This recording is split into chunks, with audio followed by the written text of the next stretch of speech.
All right. Hello, everybody. Welcome back to another episode of Palantir Weekly. This is episode number 123.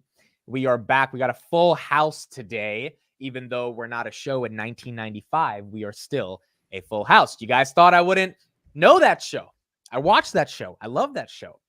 Bob Saget, amazing. Rest in peace. He was an amazing actor. I'm here with managing partner at Maddie Capital. We got Matt Money here. We got Vince's Bullish here. We got Arnie here. We got Dom here, and we'll probably be having Amir joining in just a few minutes. How are you guys doing? Living the dream, man. Living the dream.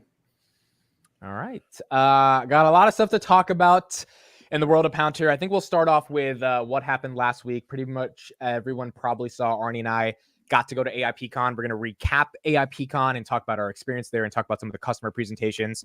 Palantir got a Project Maven contract, $480 million. That was a big deal. They got two more contracts today worth $30 million. And then a couple of other small things. Alex Karp gave a speech. I thought that was important to cover. So a lot of topics tonight to talk about. Let's start off with you, Arnie. AIPCon, we were there in person. First time Palantir embraced retail. What was your experience like at the conference? Wow.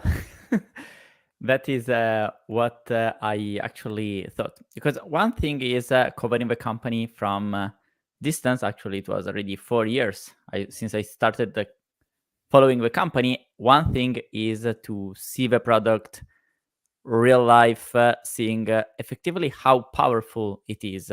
So actually, I think we all have an intuition. This company is powerful. The employees are very powerful. The product is very powerful. The CEO, Alex Karp, is very powerful. But when you experience it live, you realize that you just have the intuition. You don't fully capture it. So before we go through the details, I think that was my general perception. And as you mentioned, this is the first time the company officially embraces also retail. The fact that you had the opportunity to manage the interview with Chad, Nat, and Jack, that is already something that is very meaningful. And we just experienced with Tesla how important the retail support can be. So not only we are not to be ignored, but actually we are considered something of value, and for us that is just exciting. What was it like meeting Karp, Arnie, for you? So Karp, well, I think we both had the impression Karp is great when you look at him in videos. He is a mix of very deep and quite funny as a person, and in real life, I think he's even better. Yeah, I agree. I mean, Karp was exactly like how he is in person. How he's on stage. He's just like energetic, filled with life. He's talking. He's giving all these ideas, analogies, metaphors, bringing up random stories. So it's really cool to get a chance to meet him. I think the broader implication here is that, and we were talking about this offline, if Tim Cook is doing interviews with YouTubers at WWDC, Apple, $3 trillion company, then I think Palantir is making the right decision, saying, hey, let's talk to this community that was buying our stock at $6 when no one else was, because Wall Street definitely wasn't.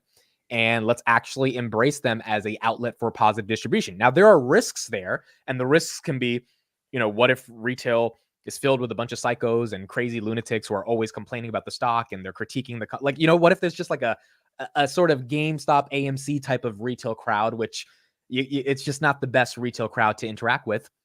Or on the opposite side, what if you have some of the smartest retail investors on the planet that at $6 realized the risk reward and were the reason the stock went from 6 to 23? And I think Palantir picked the latter of those two worlds, and they've been embracing retail. Ilyano and Chad, there's a special shout out to these two guys. They got us out to AIPCon in terms of me and Arnie getting there, and they have big plans for the future in terms of Palantir's retail community getting bigger and bigger. A lot of events, a lot of ideas, a lot of different stuff. So it'll be really exciting to see what happens in the future. Any thoughts from you guys, Dom, Vince, or Matt, on Palantir more tightly embracing retail? I'm just jealous of you guys, man. I saw those pictures. I was like, oh my gosh, I'm sitting here in the office working and they're out there. I was like, I hope we, had an interview and got to tell them how dedicated we are and just how much we love the company. I mean, 123 episodes. and just the commitment from all you guys, Vince, Maddie, Arnie. I mean, you guys all just keep putting out that content, following, and AIP was embracing us, and hopefully that'll grow even further. So. Yeah, and I think the big thing for the halftime show was that Karp didn't even know that was happening, right? Because he's a CEO, he's doing CEO stuff, but internally they were coming up with ideas on how to make AIPCon more exciting, and they were like, "Well, when the stream dies online, because in person there's a coffee break, how do we make it more exciting?" And so it's like this constant innovation of how can we really make this something where people really enjoy and get excited for it. Right now, AIPCon's 300 people. Maybe in 5 years it's 3,000 people, right? These conferences grow. And so the intimacy of these events at this stage is really special. And we'll see how it grows and how it gets bigger. Well, let me share this because I think this was a very peculiar moment of the live stream. Karp was saying, look, there was a moment where literally nobody believed in us, essentially apart from me, us, and it looked at us and our retail investors, and we were like, oh! I was scared. I was scared for a second he would blow our cover because he pointed to us and no one knew Arnie and I were there, and we were trying to keep it a secret until the halftime show happened. So I was scared he would be like, "We've got our retail investors in the crowd." He would say something like that, and he didn't say anything. So I was like, "All right, good." And nobody noticed. No one noticed. But yeah. By the way, that was such a cool moment. I was watching AIPCon 4, and then they came in with the backstage pass. And then they said it's going to be familiar faces, and I got this suspicion because you were gone in LA for a week. Yeah. And I was like, no freaking way, this is going to be Amit. And then it came in, and I was like, oh my god, it's Amit. I was so jealous.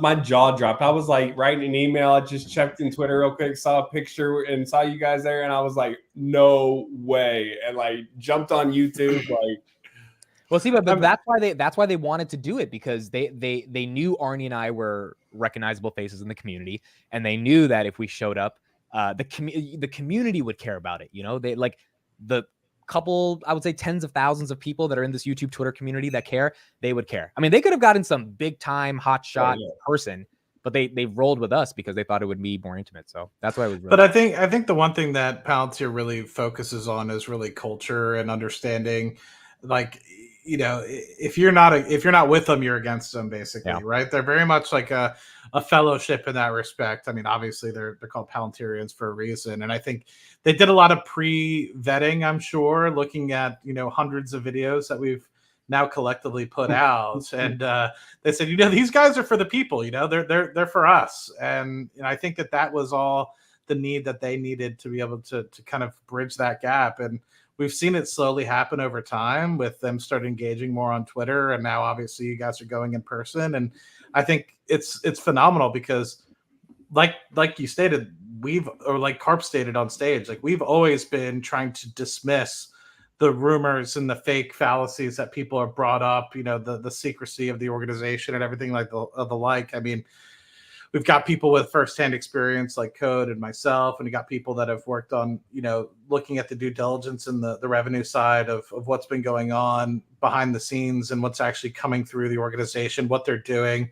Arnie's done a lot of phenomenal research. Everybody here has, done a lot of due diligence and brought a lot to the community. And so there's a lot to be said about that. And I think that hopefully continues to grow. And I'm really excited that, it's definitely showing up. I'm kind of sad it didn't happen earlier, but like I said, I mean, I think you guys stated it earlier, like 5 minutes ago. It can be a rogue, sort of back end risk that you then pose with the company, right? Are these guys just pumpers, right? Or do we actually care about the organization? And I think rarely, I mean, we might talk about once a week or something like that, the stock price in these Palantir Weeklies, but in all honesty, we mostly talk about what's going on with the company, why it's going on this way, what are the inner politics associated with it, what values Palantir must have in order to be able to do the things that they're doing. And we're honestly one with those guys, and we're preaching their good fight, and we're spreading good word about them. We're not just, hoping why the hell is, Karp not doing X, Y, and Z so the stock can go up. I mean, there's been some of that over the years, but most of the time it's always in good faith. Yeah, this was a really calculated move by them. First of all, I think it happened on the exact timeline it should have, because if it happened earlier, I think the sentiment would not have been in the right place. And I'm not saying, Palantir stock is going amazingly well, even though it has done well over the past year, but like the company is performing so well just on like fundamentals, and we understand that as investors. So now it's okay. Like the DC event that Arnie and I went to, that was the first time Iliano, who brought us out there, was like really testing us. Can I trust these guys, right? Are these guys going to be crazy here, or can they just like, hold it down and be normal? And the stock fell. That was the day after earnings. The stock fell 20%. And so even though the stock fell 20%, the sentiment was still, well, the company's performing and they should be engaging with investors that are passionate about them, even if the stock is down. And, theoretically, if GameStop stock is down 50% or 20%, I don't think there's anything fundamental to talk about there. I mean, I just think about the authenticity and the trueness that Karp was talking about this product, this culture, where they were going to be. We're creating technology that the world doesn't even know they need yet. I mean, this dude was talking about this like 4 or 5 years ago, and he knew that ontologies were going to change the way data is done. He knew what they had was battle proven and would change how commercial looks at data and AI. It was just a matter of really the understanding and that aha moment, which really I will credit ChatGPT of that kind of really launching the idea that AI is real, it is tangible, it is consumable for the everyday consumer. And then large language models, and that's something that, Palantir was already familiar with. Then taking that and saying, look, I don't care what large language model you use. It's all about how you actually extract the use case and the value and the context of the data. And still so many companies struggle with that, whether it's cybersecurity, whether it's data analytics, data science, and you see that from these use cases. I can tell you, living in this world, you do not see companies throw out 70 customers talking about openly on how they use the technology, the use case, the savings. And you had things so widely dispersed. You could take marketing from ARRP, how they saved and how they actually, their secret sauce, basically putting it all out there for the world to see. Yeah. So, I mean, that's very rare. You don't, you got to really be confident that you have something special in the way you're using that technology. And just like he talked about in the Yahoo interview, I don't know if you guys saw that, but Karp was like, I didn't pay any of these guys. Like, they want to talk about this because it did what it said it was, we said it was going to do. And that's a tribute to itself. Amir, what were your takeaways from AIPCon, if you got a chance to watch some of the presentations? Can you hear me? Yeah, you're good. Yeah, so I got some thoughts. Overall, it's pretty impressive that we've seen like 1.3K boot camps now, whereas 500 of them are since March. So it's ramping pretty quickly. And even though it's hard to discuss conversion rates, I know we've talked about that with Dom here in a previous weekly. It is proving to be a very efficient form of sales just by looking at customer acquisition costs since the launch of boot camps. And I was also checking the community forums for AIP, and Palantir is actively engaging with developers, which further encourages participation and building that in turn will build ambassadors for the product. And we know that engineers move around a lot. So as for the presentations, I thought it was interesting to see Sompo there this time. It makes me wonder why they canceled the last AIP. I think we got an impromptu Karp. I think someone was sick, to be honest, from what I okay. heard. That's what I heard. I could be wrong on that, but I think that's the reason. I just recall they improvised the Karp speech like on short notice. But yeah, it was fun seeing them there. Personally, I was most impressed by Fujitsu, simply because they had 15,000 Foundry users now and 100 plus Foundry engineers. But the part that really got me was when they mentioned that they have built over 100 apps by themselves over the past 3 years. And I also like seeing various sized companies presenting. Nordawind only employs, 85 people? Yeah, which is a pretty big contrast to some of the major players that we've known to be Palantir customers. I also thought the Jacobs AR use case was pretty cool. Seeing schematics while at job sites is very valuable, and I think it's the first time outside of the military that we've seen such a use case from a Palantir client, right? Yeah. But Yeah. overall, I would say that I'm missing some straightforward business value. In the presentations that previous AIPs had. For example, I forgot who it was. It might have been Jacobs, where they said like, we saved 200 million using Palantir for this use case. I think that's very, very powerful for the C-suites watching this. I thought the use cases were pretty cool this time, but I would have liked to see someone at least mention like, okay, we spent 10 million, we saved 200 million. I think that's very, very powerful. Okay. Yeah. Vince, your takeaways from AIPCon? I mean, my favorite use case was what was this guy's name? Michael Boswell, the guy from Northwind. Kansas. Yeah, Northwind. Northwind, yeah. And what I really liked with that one is it was, instead of taking away jobs and optimizing so that you can have your company with less people, they were handling a very special problem, which was that they were setting up factories, and I guess you need engineers to run the factories, and then somehow those factories that they were working with, they couldn't recruit enough engineers, and then the people that could recruit, they weren't at the training level that was needed for them. And then basically Palantir to the rescue. It makes it faster to train the people, and it lets you basically intuitively run the factory. And I thought that was such a nice use case, because blue collar people without going to university can get much higher paying jobs, and they basically provide a lot of opportunity so that it becomes a lot more upward mobility for a lot of people. And I was like, I want to see way more use cases like this. But the rest of the conference for me was the same old. They're delivering, they're doing amazing. Just on Emir's comment that somebody should say that how much they spend on Palantir, I don't think that they're allowed to say how much they're spending. So we need to use our fantasy when they are saying how much they're saving, that they're probably spending less than that on Palantir. But how much less, we don't know. My guess is that it's probably Palantir is probably 10% or maybe 20% of.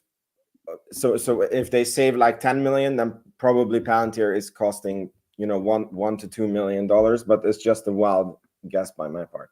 Mm-hmm. You mentioned the Northwind CEO, right? Yeah. Okay, I want to share a little thing that I experienced. There was a part of the event called Meet the Masters, where you had some key clients essentially being open for Q&A questions, discussions.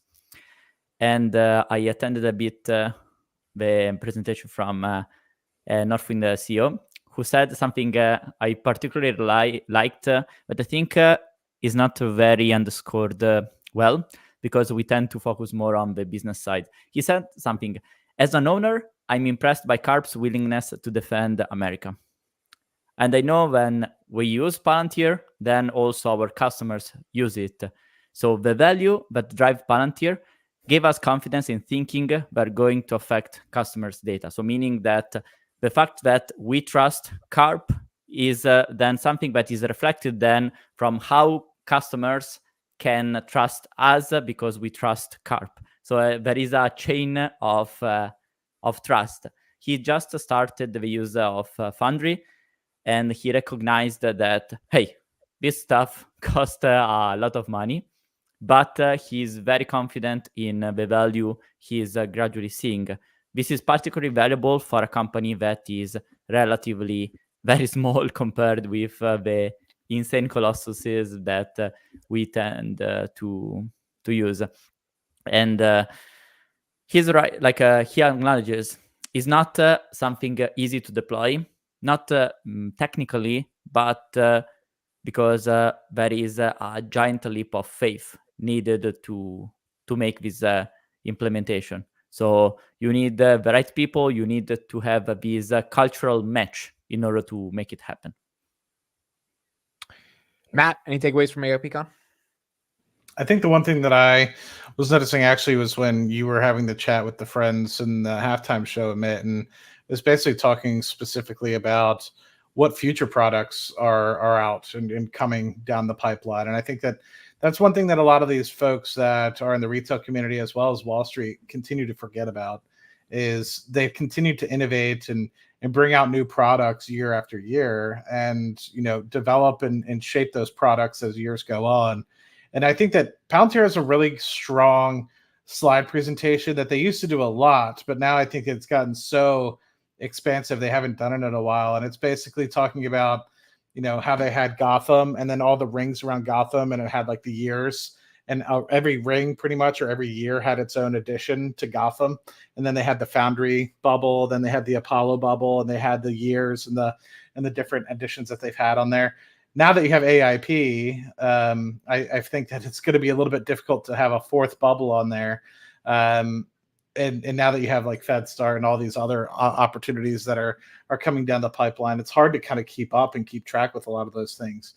I'm very convinced that within the next 2 years, you're going to see another product launch. We're already a year into AIP. You've seen a bunch of different products come out over the past year as well. You know, OSDK, and then a lot of other things like FedStart and FedRAMP, et cetera. I wouldn't be surprised if you see another large product come out within the next 2 years. So it's nice to hear them say, you know, how many different products that they're testing internally and creating internally and really polishing and really using them internally before they force them or release them out into the wild, I should rather say, rather than force. So I'm curious to hear more about those in the future, and I hope maybe we can bring some folks on or have some conversations with some folks if they're allowed to before any sort of releases about where their head's at. But then again, that might give a leg up on the competition if that gets out and they're focusing on certain things. But that was nice to hear, because I've always been preaching that for many moons, and I think that people don't fully recognize that. So nice to hear it come out of a Palantirian's mouth. I agree. And speaking of innovative products, I think we'll transition to this topic next, and then we'll talk about Project Maven. Whatever Palantir comes up with is likely going to be a result of their own innovation, not acquisition. We are seeing a company that is struggling right now, definitely in terms of their share price, and they have done some acquisitions, and one could argue not done as much innovation, which is Snowflake. Just want to put it out there. What are you guys thinking about the competition? When Palantir was $6, Snowflake was $150. Palantir is now $23. Snowflake is now $125. I personally believe Snowflake is oversold, and I think it's going to bounce back to $150, $170. I think that's probably going to happen, just given what we saw with Adobe. I mean, this company that's still going to do close to $3 billion in revenue. But why do you think the market is selling them off this aggressively? And Palantir now is $7 billion worth more in market cap. How did the delta of the premiums change over the past 6 months? Let's start with Dom, and then we'll go from there. Yeah, I mean, I think the economics of the valuations is continuing to reverse. The profit levels and the EPS and the model that Palantir has chosen is so unique, and you could throw any competitor, you could use whatever software competitor you want. There's no one that I see that has 4,000 employees that's closing $50 million 5-year expansion deals, $400 million with the government. I mean, these deals, the average sales price is so much higher. That retention and expansion and those gross margins only get better with the customer acquisition costs as customers expand, right? Because they already have the footprint installed. I was looking at some of the expansions. Eaton just signed a 5-year expansion. Tampa Bay General just signed a big expansion. 50 million, Tampa Bay, 7 years. So when you see this, and that is so out of the norm to see customers expand on software that long in advance. So what you're saying that as someone who sold software, you're saying that's out of 20 years. Yeah. So we don't even have SKUs at any company that I've ever worked at that go past 5 years. Wow. So what that tells you is the commitment that this is now not a software product we're buying. This is a operating system for our business. The only other things that I can think of that I would equate to that are like similar in length, adoption, and tough switching costs would be like going from a Epic EMR system or EHR system. Something like that that's so ingrained to the company and how it functions. And they're showing it. I mean, look, you know, Maddie, I know where you work. They've been there a while. So, Amir, any thoughts on this Snowflake Palantir dichotomy? Do you think the market is getting it right, or do you think the thing is oversold? You know, we've talked about it before, and it's not really competition, and the offerings are completely different. The amount spent on sales, people contra engineers, the need for M&A versus in-house development just speaks of a different business model. And I believe that Snowflake was ridiculously overvalued before. I still think it is here. And as per usual in the stock market cap sooner or later start to reflect the value of the business. So I don't really have much to add there. I mean, it's a completely different business model from Palantir. It's not really competition, so Vince, I don't have a lot more to say. Yeah, I mean, look, Snow came out to the stock market as an IPO hyped up by Wall Street, and Palantir came as a DPO, which was the opposite of hype. And then, you know, in the short term, the stock market is a voting machine. In the long term, it's a weighing machine. So you can see that the market discovered what both companies are really like. And I feel that Snow is maybe quite emblematic of this shallow company that Karp talks about, you know, that is built exactly as what Wall Street wants, you know, like that you pump the sale, whereas Palantir is, you know, this very long-term company. So they have been taking a lot of actions that maybe don't make sense in the short term, but have a very big payoff in the long term. And then as the time goes, you see the result of these two approaches more and more. Yeah, two things, then I'll give it to Matt. The Snowflake, as Rodney says right here, they did have a pretty tough, large data breach in regards to some of their clients not having two-factor authentication on, which is just wild. So that was really bad. That's probably why the street is selling it off a little bit. But on top of that, I if any of the 306 people here who are probably much smarter than me can explain why Snowflake is building a custom LLM and lowering their operating margin guidance because they have to pay NVIDIA for GPUs, I'm all ears, because I cannot for the life of me think why any software enterprise platform wouldn't just use GPT or Gemini, but would spend the rigorous amount of dollars and manpower to train their own model. I don't think it makes any sense. Even Apple is using even Apple is like, and Amit, please tell us. So Snow is spending, what did they spend on this LLM acquisition? Like over $1 billion? Like no, 150 million on Neva. Okay, 150 million. So how much did you spend on developing Hobbit AI? Like $1,000, $2,000 bucks. I mean, yeah. like, so like you can build your own custom. There's websites that you can pay $60 a month to build an LLM. You know, so it's the only argument I got from people was that, oh, they're building a custom enterprise LLM for supply chain, for energy, for healthcare, and I'm like, I don't know if that makes any sense. I just my simple question is how do they learn how to deploy something like that to solve a use case if you have never solved a supply chain use case for real? Right. Again, we come back to the point of doing things for Wall Street. You know, it's like every company has to have AI investment, and then they're like, okay, what can we do to invest in AI? Okay, let's do this. Let's say this, but it doesn't really make a business sense. So it looks good on an investor presentation, but that's it.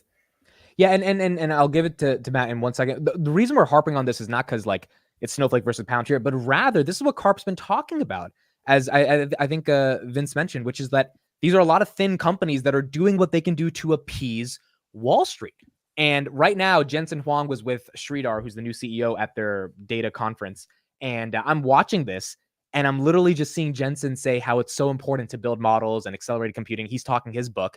And I'm like, oh, wait a second. The reason we're at this conference is because Snowflake is paying you guys a shit ton of money to train their models. I'm like, they're a client. Like, yeah, you're going to do him a favor and show up at his conference. Why is he not at AIPCon? Because Palantir is not buying any compute or any GPUs, right? They don't need to, because they are focused on ontology.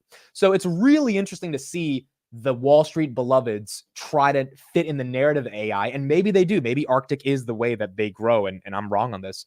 But if they're not, then maybe Palantir wins here again. Matt, your thoughts on Snowflake and Palantir? Well, I wanna add on to the thought that you guys just had. I mean, the thing is Wall Street cares about one thing, and that's money today versus money in 10 years, 20 years from now. And where I think big businesses actually truly grow are the ones that innovate and for the long term and don't necessarily consider what Wall Street is truly thinking about in order to grow a business.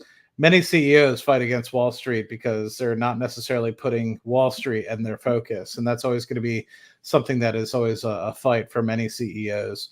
But I think the ones that actually break through and end up making trillion-dollar businesses are the ones that actually fight for themselves and not necessarily for Wall Street.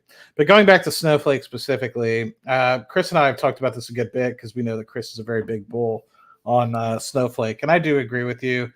Snowflake, the sale of it is probably overdone. But I think the thing that what Snowflake is going through is a lot what Palantir went through in early 2022 and throughout probably the early 2023 timeframe, which is a very large, a pretty large deceleration in revenue growth.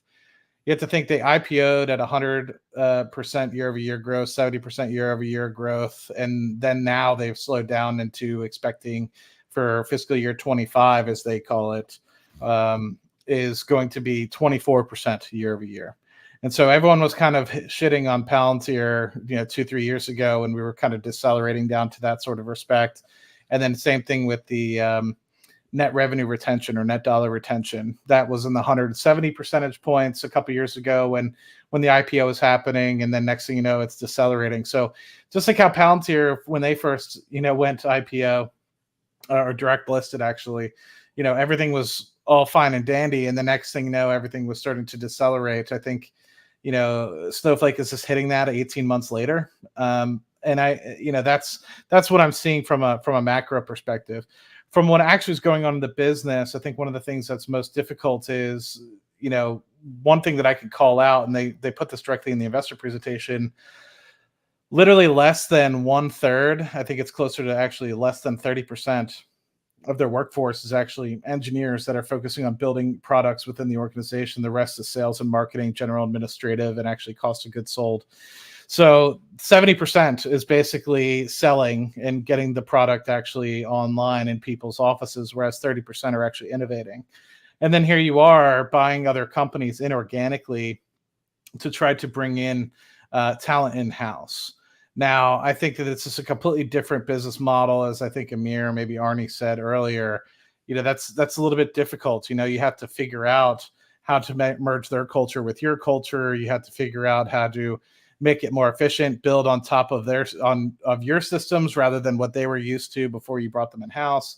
There have been companies that have done this extremely well, but I think on top of a CEO recently leaving and now a new CEO kind of taking the reins, it's a lot of juggling right now, coupled with the deceleration in revenue growth. So while I think Snowflake will continue to do well, I think the cracks in the armor have kind of shown up, and people have started to realize that, and that's why I think the recent sell-off is here. But I think in the long term, it'll still be good, but I still think that they make inferior products compared to what Palantir is going to be making, because the majority of the folks within Palantir are engineers and are actually trying to create products. And we know that, to me, I'd rather have an organization that has a lot of great products that might struggle to sell or sell things to people, but eventually get them to the door, rather than people that aren't innovating at all and has 70 to 80% of their organization focused on sales. To me, what one is going to likely have a longer length in the marketplace and in the world. And to me, it's going to be the one that continues to innovate and create products for the people of this world to use and to save the values of what Palantir focuses on, which is freedom for the West and everything of the like. So I know what I would rather stand behind. It's been a product I've been using for 6 or so years now. Actually, it's probably closer to 7 now that we're in 2024. But yeah, that's where I think the difference is between what Snowflake is going through right now versus what Palantir's kind of experiencing, which I think Palantir is more on the up and up, versus Snowflake is kind of floundering for the time being. I'd just like to add, there's a completely different mentality between Snowflake and Palantir in regards to engaging in Wall Street appeasement and it not being sustainable over a long period of time, as you mentioned, Mark, Karp had a nice quote on CNBC that read something like, why would I care what they say now? I know what they'll be saying in 2 years. Mm-hmm. And I thought that was a pretty powerful quote and really outlines the mentality looking at Palantir contra something like a Snowflake. Yeah, and another thing is Arnie and I, speaking to Matt's comments about the employees, Arnie and I got to talk to a good 50 to 70 of them throughout the 3 days we were there. These guys are built different, bro. They are built different. I mean, I asked each one of them, what do you do for fun? I cannot make this up. They were like, I don't do things for fun.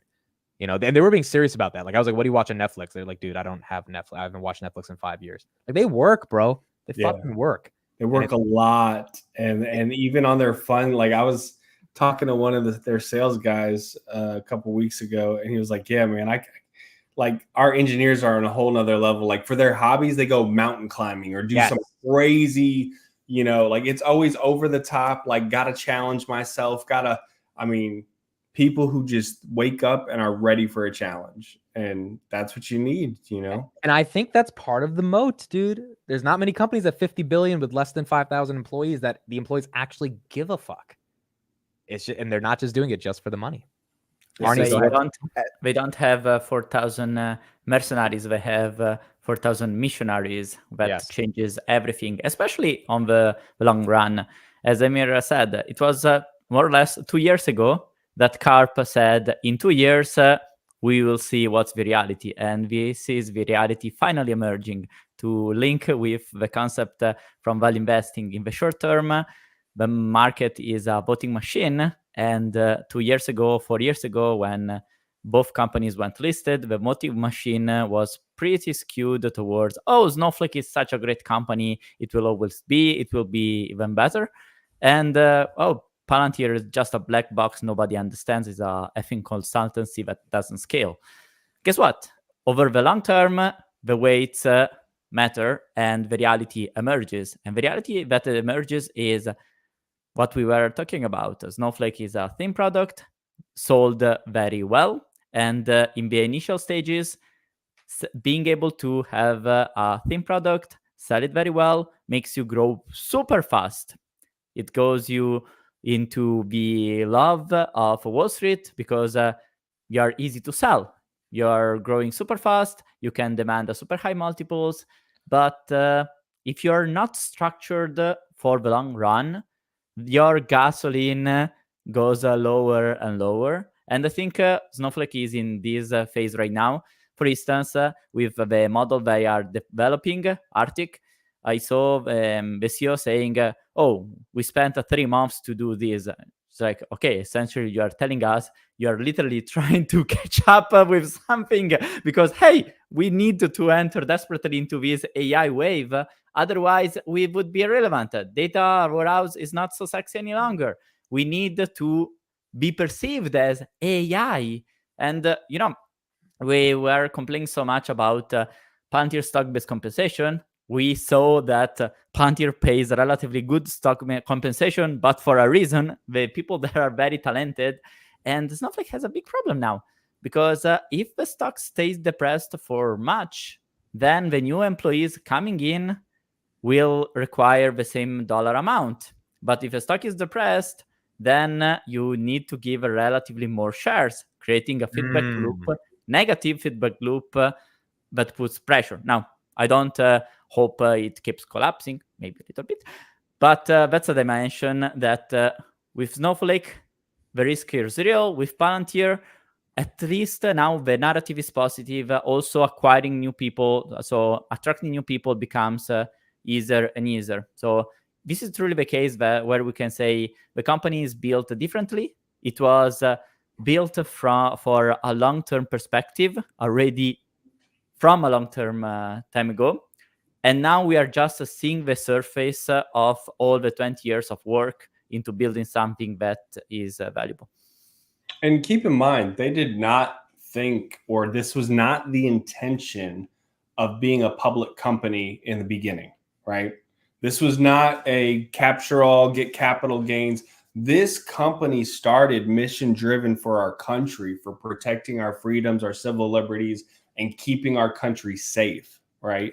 Why that's so important is because they weren't focused on collecting a profit. They were focused on building the best technology possible that works and is proven and that will save soldiers' lives. Why is that important? Because when you have a foundation of a platform that just does what it's supposed to do, and then you can build on that and you compound on that, and then you have hackathons and you're thinking of new ways, and wait a minute, we can take this and we can apply this to the commercial world.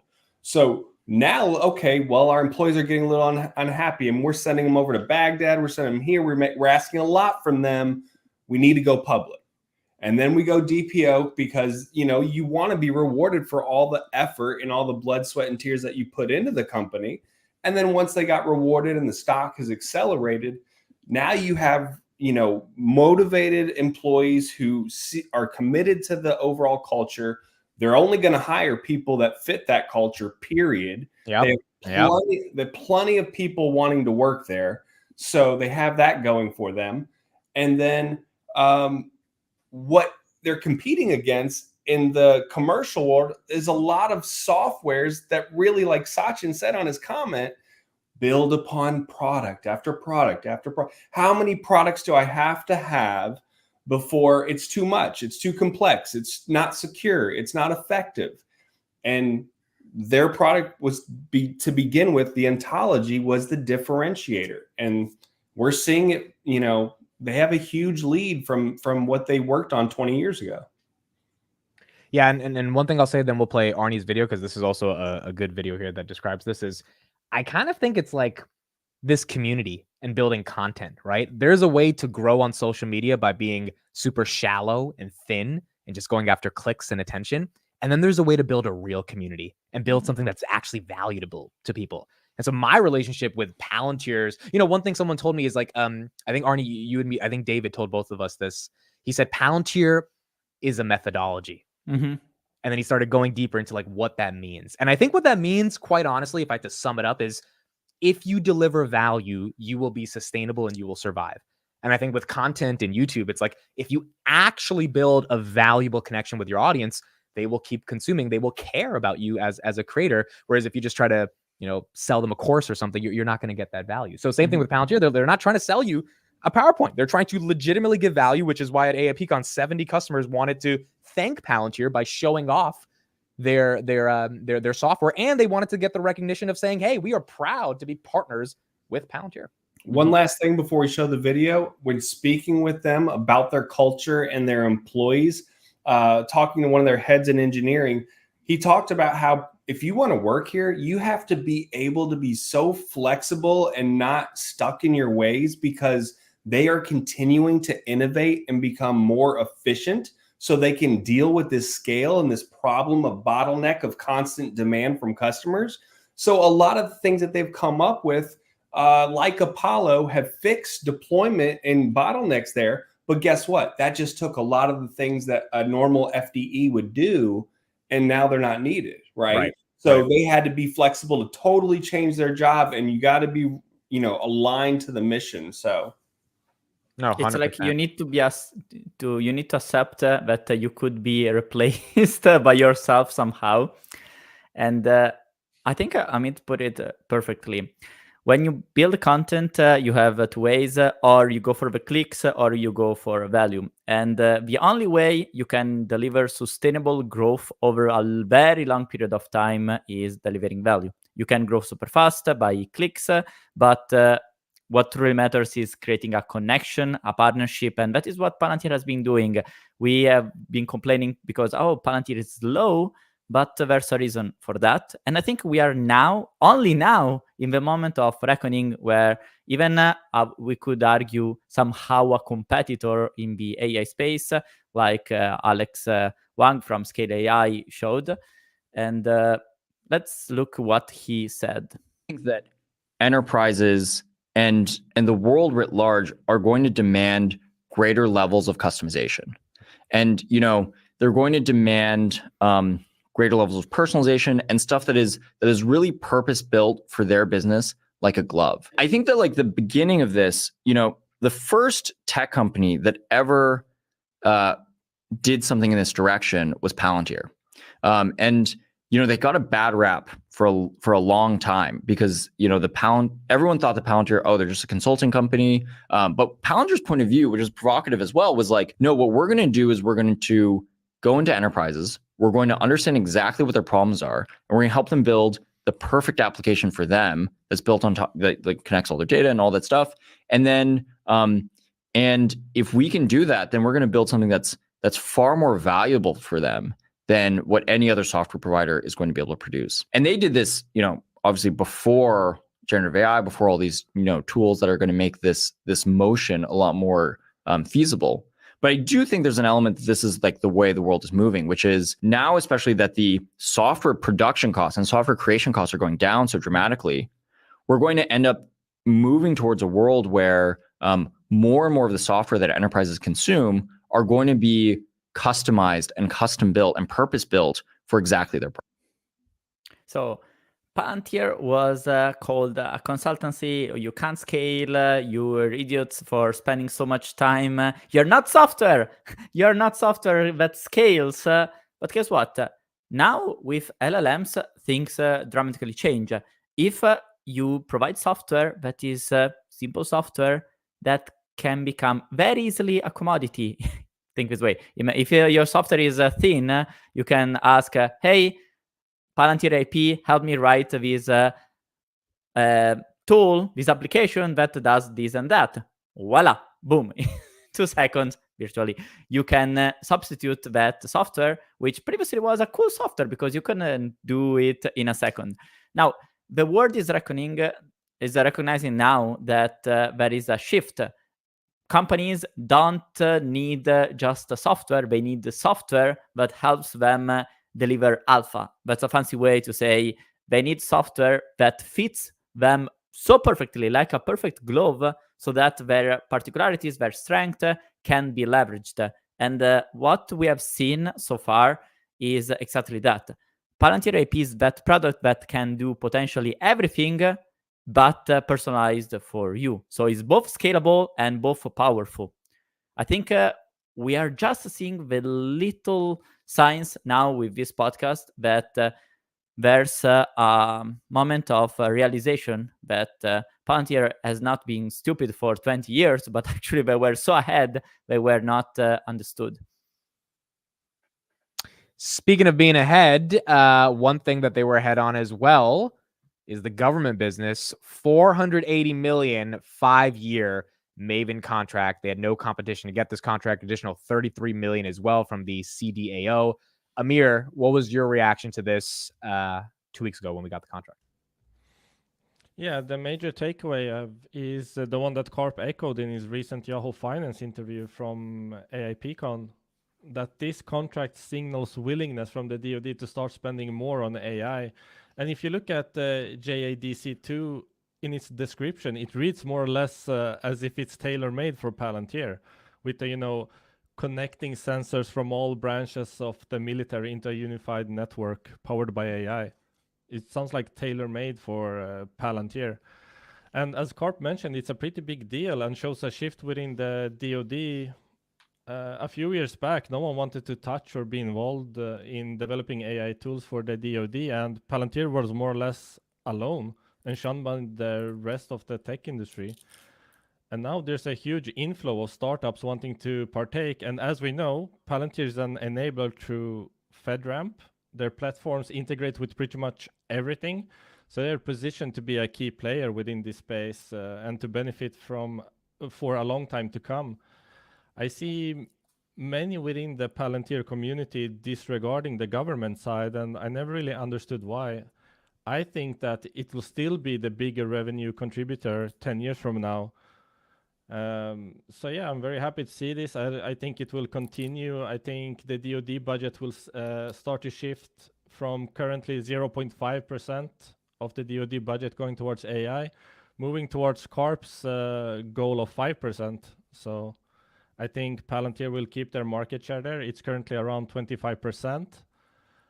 So if you extrapolate the DoD budget 10 years out and go from 0.5% towards AI to 5%, yeah, that's a lot of money for Cha-ching. Palantir to pick up. It's cha-ching. That's all you need to know. It's cha-ching. Yeah, that's a lot of Dom, what was money your coming. thoughts on this one? The government's waking up. The government's realizing, and military is realizing, if we want to stay ahead. Into to his point on the interview, Karp said, we're going to autonomous warfare, whether you think so or not. That's where it is. Like, it's not a matter of having missiles and other traditional warfare. It is having guided, electronic, software driven, autonomous drones, missiles, and other things like that, to where it's so precise that you don't miss, and you're not taking out, refugees and other areas. You're hitting exactly where you need to in warfare. And now with FedStart, the other piece is, like, we already have like 10 plus companies that are already FedRAMP certified. They're doing it within a matter of weeks. I can tell you that process is normally 2 to 3 years, and it takes engineering time, and it costs at least about $1 to $2 million a year just to get that done. And they're offering people to do it more cost effective and get it completed within like 60 days. So there's so much more that we're going to see. And unfortunately, some of the comments were true. I agree with, I'll say, in the chat about, if you think that our world's going to stay this peaceful, which it's not, and not get more complex and more distraught in certain areas, you're being very optimistic, So, and I think our military will be ready for that moment when we get called upon. Vince, thoughts on this contract?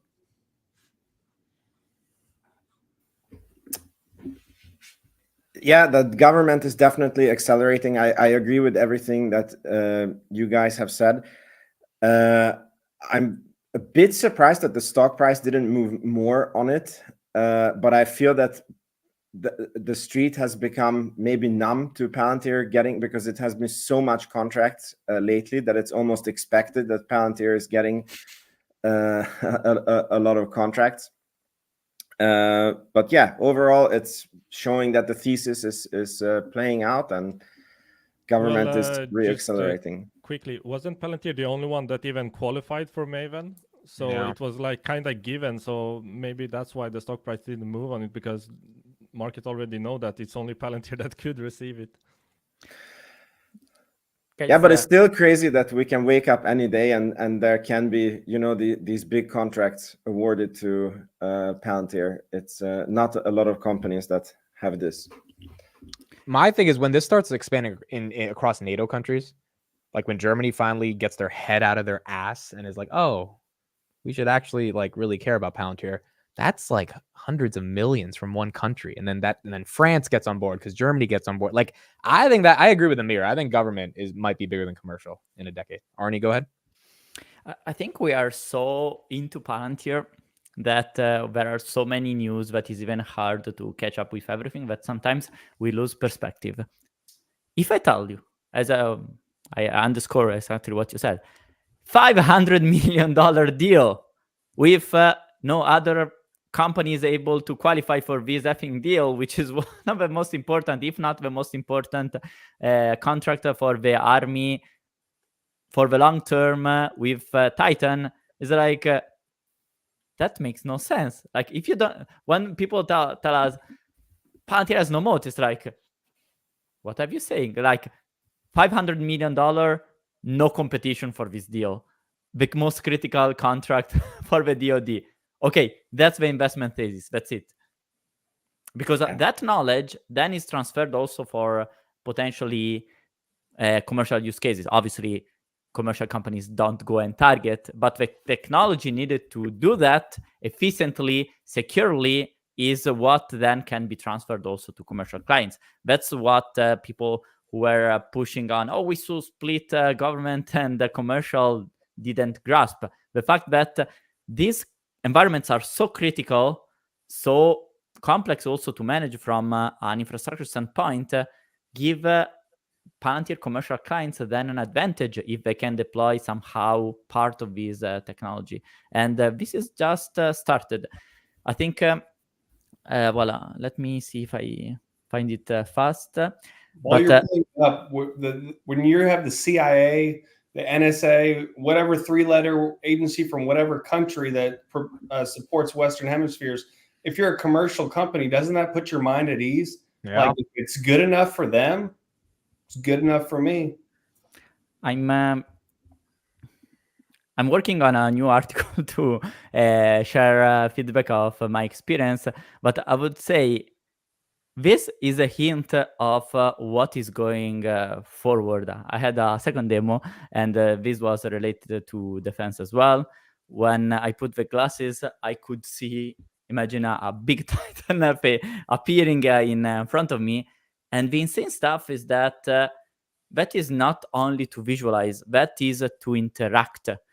I think we are just at the very beginning of how powerful is this technology, when it's not only mixed reality per se, is when you combine mixed reality with something that is deeply ingrained with your operations and you can act on it, because you know everything you see. The Titan you see is not only an hologram, but to say, oh, nice. I could click on each part of Titan and see, for instance, how was the health status of that. That tells you that in order to have that information, to make decisions based on that information is critically valuable. And how you do that? Well, you need an ontology. When you go to Jacob's presentation and you see that there is a system that gives a recommendation to users, oh, you should increase oxygen by 0.11. Guess what? That is extremely valuable, and that is only possible when you have an ontology. Otherwise, you don't have that information. You can't have a recommendation if you don't have a source of truth. Right. So, GPT cannot give you just poetry. This is kind of Karp's point. So you see, like, I think from this latest presentation, Panasonic, Jacobs, this stuff with mixed reality Titan, we are only scratching the surface of how important it is to have this interaction between ontology and mixed reality in order to unlock this superpower that is potentially Jarvis one day. You can't have Jarvis if you don't know what's the reality. Agreed. All right, we'll end it off here, guys, on one final video. I don't know if you guys got a chance to watch this. 2 minutes of Karp being in one of the most humane positions I've seen him be in at the Eisenhower Awards. He was accepting a Business Executive for National Security Award. Here's him for 2 minutes talking about something pretty emotional. Young men, one of the things I thought about the most was, why did young men from Iowa and Kansas risk their lives knowing they could die to free Europe and to free people like me? And I so moving.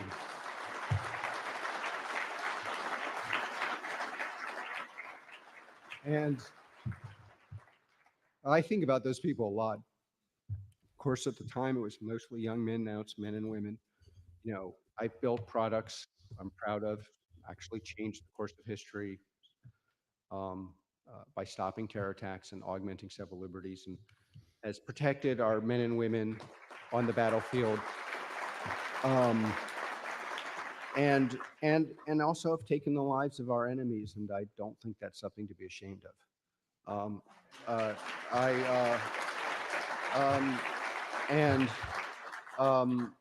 I always think when you build a business, and I'm very proud of our business, and I'm very proud of Palantirians, and they may actually deserve this award.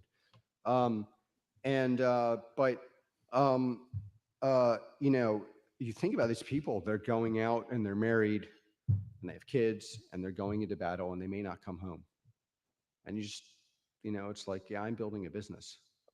And I'm very proud of it. And we have, especially currently on the battlefield, the central advantage the U.S. has is software empowered hardware systems and software. And I'm proud that Palantir has been at the forefront of them. I'm also proud that we've dragged and kicked and cajoled and humiliated and many people in the corporate world to participate. And now there's a tech ecosystem, and we were at the beginning, to use the language of Palantirians, we are the OG, and very proud of that. But we are not the people who, like people in this room, who are going out and know they may not come home, and that's a very special thing, and I'm proud to support you. Let's start with you, Dom. Raw reaction to that. I mean, favorite CEO. I mean, I just wish our government leaders who lead our country could actually be as patriotic as him. Amir, your thoughts? Yeah, gonna keep it short. I love this speech. Karp standing tall and proud about everything they're doing makes me stand tall and proud as a shareholder. There is one controversial sentence where he said, basically, it's okay to be proud of taking lives of adversaries, which I can see serve as ammunition for opposing views, opposing publications. But it really shows the reality that we live in, and I stand behind it to 100%. And I really liked him echoing, it wasn't part of this clip, but appeasement does not work. We need to be the strongest, and that's the best deterrent. Vince, your thoughts? What a CEO. He was sick when he did this speech, and he choked up, and he really was showing his human side, and yeah, proud shareholder. Matt? I did see this earlier. I don't know if it was on Arnie's channel or not. It might have actually been on Palantir's channel, but not important. The thing that I think rings most for me is this is something he's obviously been focused on now since Palantir's beginning in 2003. I think with Peter Thiel and him and everyone else that was involved really was focused on making sure that what happened in 2001 with September 11th never really happened again. And you've heard him talk about over the course of many years solving many terrorist attacks and making sure that they never happened, and being able to find Osama bin Laden and many others. It just rings true to who he is, what he supports internally as values, and really what the company is and what they're trying to do. And I think a lot of times when you hear people oppose Palantir, I think that they oppose that vision. And that's one of the reasons why I stand behind the company is that view specifically. And so it makes me question people that question Palantir, because that's my values, that's my vision for a great company like Palantir. If they're not with that, then why? And it makes me give a little bit of a pause as to why they're not with Palantir. Is it because they just don't actually like what products they're creating? Is it because they don't like their values? So anyway, I think Karp did an absolutely phenomenal job, and it's his support for the troops, his support for the West is continued to be unwavering. So always a good reminder of why people go and put boots on the ground at the end of the day. And it's tough. It's a tough conversation, like Amir kind of noted, right? People unfortunately end up dying on the other side of this. So yeah, I have a lot of thoughts on this. I did a whole video reaction that I'll upload tomorrow because I literally went off for like 15 minutes, so I don't want to rehash all that stuff. But it got me emotional as well. And the older I get, the more I realize, like, as Dominic said, freedom is not free. Arnie, your thoughts? Isn't this the first time we see Karp emotional in this? First time ever. I've never seen him almost cry ever. Because I've watched we a lot of his saw stuff. him getting Not emotional even when he before. met you guys. Oh no, he wasn't. He was laughing when he met he him. saw Mitt's hair and he was like, "That's so beautiful." No, but I've never seen him get even choked up ever. Yeah, true. Because we have seen him getting emotional, but more on the angry, disappointed side, where we know we are making stuff that is valuable, but nobody's really appreciating what we do. But now this is different. Like people are appreciating what we do. No, and it's a good point, Arnie, because he's a CEO whose products have, as Amir said, killed people. And you would think at some point Karp wakes up at 3 a.m. one day and there's a level of PTSD he could have as a CEO that veterans have at some point. No, veterans who have killed people and survived. You would think there's if he doesn't think that, at some level he's a psychopath, right? I'm assuming at some point over these 20 years he's realized, holy crap, like our products have killed people. And in this moment, I think he kind of acknowledges the reality of why that has happened, and also the fact that he gets to sit in his nice little office and point the mouse on the keypad, but not actually be there on the battlefield. And he's acknowledging, yeah, I don't really fucking deserve this award, to be honest. And that's a big thing to see from a CEO. We produce the product, but we are not there on the battlefield. So we are proud, but we are not the true heroes here.